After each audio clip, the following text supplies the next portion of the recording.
Head to head kekuatan tempur militer Indonesia versus Malaysia. Jakarta dengan mudah hancurkan Kuala Lumpur.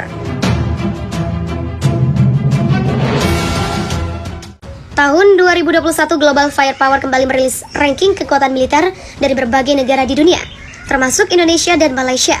Dalam skala internasional, kekuatan tempur militer Indonesia kembali membuat bangga tanah air.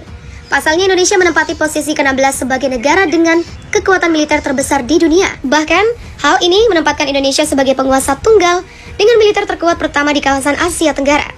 Berbanding terbalik dengan Indonesia, Malaysia justru terperosok di ranking yang cukup jauh dari Indonesia. Global Firepower menempatkan Malaysia di posisi ke-44 sebagai kekuatan militer terbesar di dunia.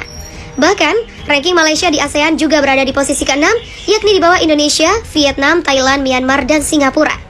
Lantas, seperti apa perbandingan kekuatan tempur antara militer Indonesia dan Malaysia? Simak pemaparan zonajakarta.com berdasarkan data yang dirilis Global Firepower. Personil aktif militer Indonesia berjumlah 400.000 anggota, sedangkan Malaysia hanya berjumlah 110.000 anggota. Anggaran militer Indonesia juga jauh lebih besar jika dibandingkan dengan Malaysia, di mana Indonesia menganggarkan dana untuk kekuatan militer senilai 9,2 miliar dolar Amerika. Sedangkan Malaysia memberikan anggaran terhadap kekuatan militernya senilai 3,85 miliar dolar Amerika. Perbandingan kekuatan Angkatan Udara Indonesia juga 100% dimenangkan oleh Jakarta. Pertama, perbandingan alutsista Angkatan Udara Indonesia versus Malaysia. Untuk total pesawat terbang 458 versus 147. Jet tempur 41 versus 26. Pesawat serang khusus 38 versus 13. Pesawat pengangkut 64 versus 18. Pesawat latih 109 versus 40. Pesawat misi khusus 17 versus 4. Helikopter 188 versus 42. Helikopter serang 15 versus 0 untuk perbandingan alutsista Angkatan Darat Indonesia dan Malaysia. Untuk tank 332 versus 48, kendaraan lapis baja 1430 versus 1380. Artileri gerak sendiri 153 versus 0. Artileri tarik 366 versus 196. Untuk MLRS 63 versus 54. Untuk perbandingan alutsista Angkatan Laut Indonesia versus Malaysia. Kekuatan armada tempur laut 282 versus 61. Kapal selam 5 versus 2. Kapal fregat 7 versus 10. Kapal korvet 24 versus 6. Kapal patroli 179 versus 32. Kapal perang utama 10 versus 4. Berdasarkan data tersebut terlihat jelas jika kekuatan tempur dan armada tempur milik Indonesia jauh lebih unggul dibandingkan dengan Malaysia. Kekuatan militer Indonesia semakin tangguh. Kekhawatiran Malaysia mulai terlihat. Akhir-akhir ini Indonesia tengah jadi perbincangan hangat oleh publik. Sebab usai mengakui akuisisi Rafale hingga 36 buah proyek.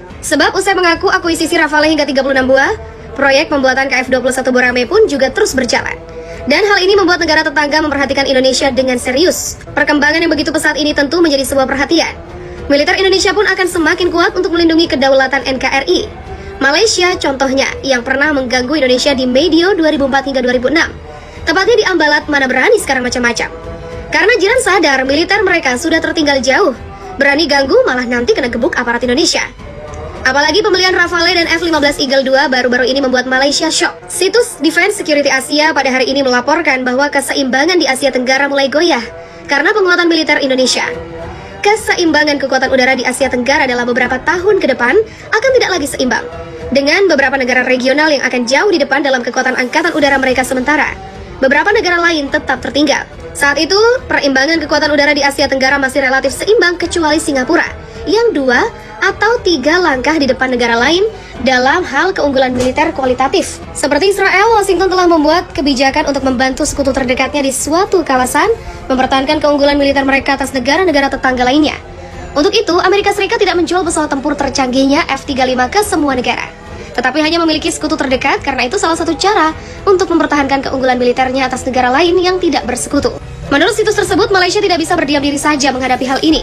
Apalagi Indonesia juga sudah mulai bergerak memperkuat otot militernya yang selama mereka kenal inferior. Dalam beberapa tahun ke depan, beberapa negara Asia Tenggara yang berbatasan dengan Malaysia akan berusaha menyeimbangkan keseimbangan kekuatan udara di kawasan melalui beberapa akuisisi aset udara. Beberapa negara tidak termasuk Malaysia karena kami masih memiliki 8 FA-18D Hornet dan 18 Sukhoi Su-30 MKM serta pesawat Hawk. Akankah akuisisi 18 pesawat Fighter Lead in Trainer and Light Combat Aircraft membantu kita menyeimbangkan keseimbangan kekuatan udara di Asia Tenggara yang kesenjangannya semakin lebar? Malaysia menjelaskan bahwa gap antara mereka dengan Indonesia dan Singapura bakal semakin lebar. Selama belum ada pengadaan multi-role combat aircraft di pihak kita, gap antara kita dengan negara tetangga, khususnya Indonesia dan Singapura, akan tetap lebar dalam beberapa tahun ke depan.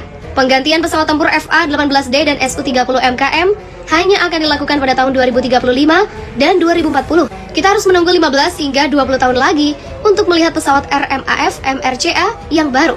Apa yang dapat kami harapkan dalam beberapa tahun ke depan adalah akuisisi pesawat tempur FA-18CD Hornet bekas milik Angkatan Udara Kuwait.